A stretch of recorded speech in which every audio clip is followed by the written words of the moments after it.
کریم آقا صلی اللہ علیہ وسلم نے فرمایا رسول اللہ صلی اللہ علیہ وسلم نے فرمایا رمضان کی ہر رات اللہ تعالیٰ لوگوں کو جہنم سے آزادی عطا فرماتا ہے۔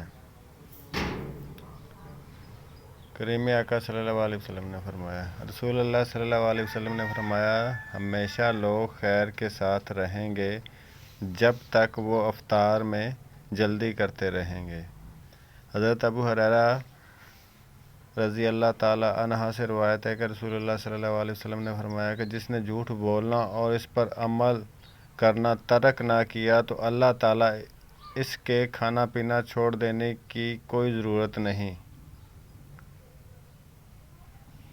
رسول اللہ صلی اللہ علیہ وسلم نے فرمایا ماہ رمضان تمہارے پاس آیا ہے، اللہ نے اس کا روزہ تم پر فرض کیا ہے، اس میں آسمان کے دروازے کھول دیے جاتے ہیں، جہنم کے دروازے بند کر دیے جاتے ہیں اور سرکش شیاطین بند کر دیے جاتے ہیں۔ اس ماہ میں ایک رات 1000 مہینوں سے بہتر ہے۔ جو شخص اس کی خیر و بھلائی سے محروم کر دیا گیا تو وہ ہر خیر و بھلائی سے محروم کر دیا گیا۔